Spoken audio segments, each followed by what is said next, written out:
सभापति जी, सदन की तरफ से, देशवासियों की तरफ से आपको बहुत बहुत बधाई और बहुत बहुत शुभकामनाएं। आज 11 अगस्त इतिहास की भी एक महत्वपूर्ण तारीख से जुड़ा हुआ है।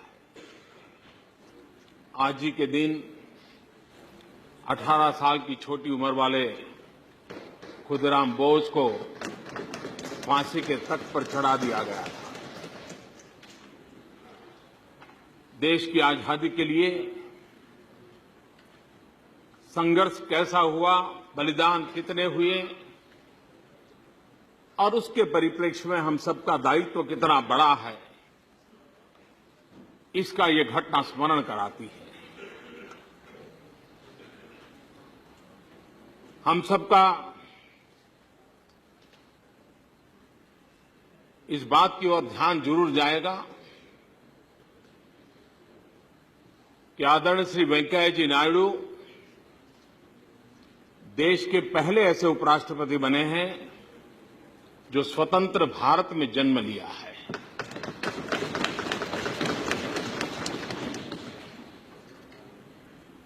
श्रीमान वेंकैया जी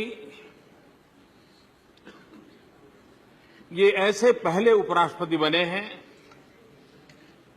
मैं समझता हूं शायद वो अकेले ऐसे हैं जो इतने सालों तक इसी परिसर में, इन्हीं सबके बीच में पले हैं, बड़े हैं। शायद ही देश को पहले ऐसे उपराष्ट्रपति मिले हैं जो इस सदन की हर बारीकी से परिचित हैं,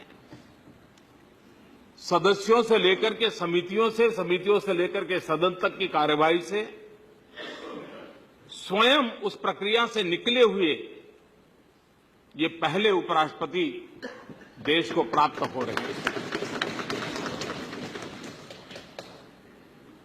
सार्वजनिक जीवन में जेपी आंदोलन की वो पैदाइश है। विद्यार्थी काल में जयप्रकाश नारायण के आह्वान को लेकर के,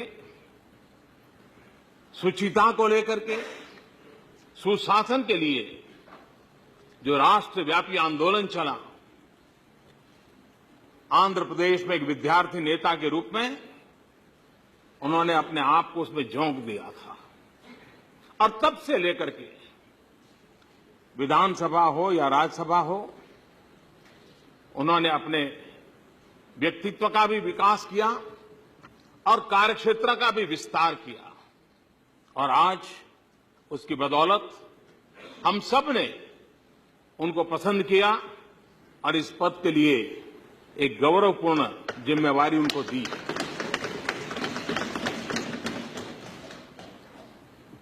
वेंकैया जी किसान के बेटे हैं। कई वर्षों तक उनके साथ मुझे कार्य करने का सौभाग्य मिला है। गांव हो, गरीब हो, किसान हो, इन विषयों पर वो बहुत ही बारीकी से अध्ययन करते हुए हर समय अपने इनपुट देते रहे हैं। कैबिनेट में भी वो अर्बन डेवलपमेंट मिनिस्टर थे, लेकिन मुझे ऐसा हमेशा लगता था कैबिनेट के अंदर चर्चाओं में वो जितना समय अर्बन विषयों पर कैबिनेट में बात करते थे, उससे ज्यादा रुचि से वो रूरल और किसान के विषयों पर बात करते थे। ये उनके डियर टू हार्ट, ये उनका रहा और शायद उनके बचपन का, उनके पारिवारिक बैकग्राउंड का कारण है। वेंकैया जी उपराष्ट्रपति पद पर बैठे हैं, तब पूरी दुनिया को इस बात पर हमें परिचित करवाना होगा और मैं मानता हूं हम सबका ये दायित्व है। राजनीतिक दीवारों से परे भी ये दायित्व है और वो दायित्व ये है कि भारत का लोकतंत्र कितना मैच्योर्ड है, भारत के संविधान की बारीकियों की कितनी बड़ी ताकत है। हमारे उन महापुरुषों ने जो संविधान दिया, उस संविधान का सामर्थ्य क्या है कि आज हिंदुस्तान के संविधान पदों पर वो लोग बैठे हैं जिनकी पार्श्वभूमि गरीब की है, गांव की है, सामान्य परिवार से है, वो किसी रईसी खानदान से नहीं आए।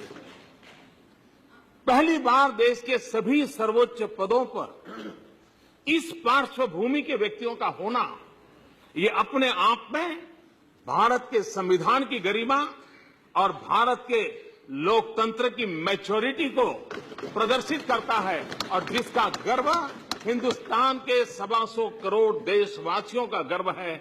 हमारे पूर्वजों ने हमें जो विरासत दी है, उन पूर्वजों का सम्मान इस घटना के साथ मैं देख रहा हूं।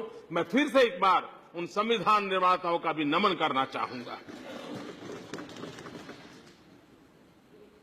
वेंकैया जी, उनका व्यक्तित्व भी है, कर्तृत्व भी है और वक्तृत्व भी है। इन सब के वो धनी है, और उनकी तुकबंदी तो बड़ी भली भांति परिचित है। और कभी कभी वो जब भाषण करते हैं तो, और वो भी अगर जब तेलुगु में करते हैं, तो ऐसा लगता है कि सुपर फास्ट चला रहे हैं। लेकिन उसके लिए ये तब संभव होता है जब विचारों के अंदर स्पष्टता हो, ऑडियंस के साथ कनेक्ट हो। वो शब्दों का खेल नहीं होता है। जो वक्तृत्व की दुनिया से जुड़े हैं उनको पता है, शब्दों के खेल किसी के मन मंदिर को नहीं छू सकते, लेकिन श्रद्धा भाव से पनपी हुई विचारधारा के आधार पर अपने कन्विक्शन और विजन के साथ चीजें निकलती हैं, तो जन हृदय को अपने आप स्पर्श कर देती हैं। और वो वेंकैया के जीवन में देखा गया, पाया गया। ये भी सही है, ग्रामीण विकास के अंदर आज कोई भी ऐसा सांसद नहीं है जो एक विषय पर सरकार से बार बार आग्रह न करता हो।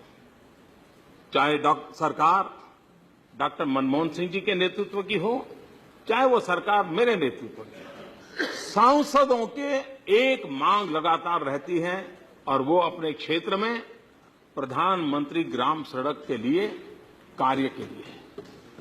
हम सभी सांसदों के लिए गर्व की बात है, देश को प्रधानमंत्री ग्राम सड़क योजना की कल्पना, उसकी योजना, ये तोहफा अगर किसी ने दिया तो ये हमारे उपराष्ट्रपति जी ने दिया, आदरणीय वेंकैया जी ने दिया। जो आज, और ये चीजें तब निकलती हैं कि गांव के प्रति, गरीब के प्रति, किसान के प्रति, दलित पीड़ित शोषित के प्रति अपरत्व होता है, उनको कठिनाइयों से बाहर निकालने का संकल्प होता है, तब ये होता है। आज जब उपराष्ट्रपति पद के रूप में वेंकैया जी हमारे बीच में हैं, इस सदन में हम सबकी एक कठिनाई रहेगी कुछ पल, क्योंकि बार में से कोई वकील अगर जज बन जाता है तो, और शुरू में उस कोर्ट में उसके साथी नीचे बार के मेंबर जब बात करते हैं तो जरा अटपटा लगता है कि कल तक तो मेरे साथ खड़ा रहता था, मेरे साथ बहस करता था, और आज यहां मैं उसको कैसे। तो कुछ पल हम सबके लिए भी, खास करके इस सदन के सदस्यों के लिए, जिन्होंने इतने साल उनके साथ एक दोस्ताना रूप में काम किया है, और जब इस पद पर बैठे हैं तो हमने भी, और हमारे लोकतंत्र की विशेषता है कि व्यवस्था के अनुकूल हम अपने कार्यशैली को भी बनाते हैं। और मुझे विश्वास है कि भले ही हमारे बीच से इतना लंबा समय तक राज्यसभा के सदस्य रह करके हर बारीकी से निकले हुए एक पके पकाए व्यक्ति उपराष्ट्रपति पद और इस सभागृह के सभापति के रूप में जब हम लोगों का मार्गदर्शन करेंगे, हमें दिशा देंगे, इसकी गरिमा को और ऊपर उठाने में उनका योगदान बहुत बड़ा होगा। मुझे पूरा विश्वास है, एक बहुत बड़े बदलाव के संकेत में देख रहा हूं। और वो अच्छे के लिए होंगे, अच्छाई के लिए होंगे। और आज जब वेंकैया जी इस गरिमापूर्ण पद को ग्रहण कर रहे हैं, तब मैं उसी बात को स्मरण करना चाहूंगा, अमल करो ऐसा अमन में, अमल करो ऐसा अमन में, जहां से गुजरे तुम्हारी नजरें उधर से तुम्हें सलाम आए। और उसी को जोड़ते हुए मैं कहना चाहूंगा, अमल करो ऐसा सदन में, जहां से गुजरे तुम्हारी नजरें उधर से तुम्हें सलाम आए। बहुत बहुत शुभकामनाएं, बहुत बहुत धन्यवाद।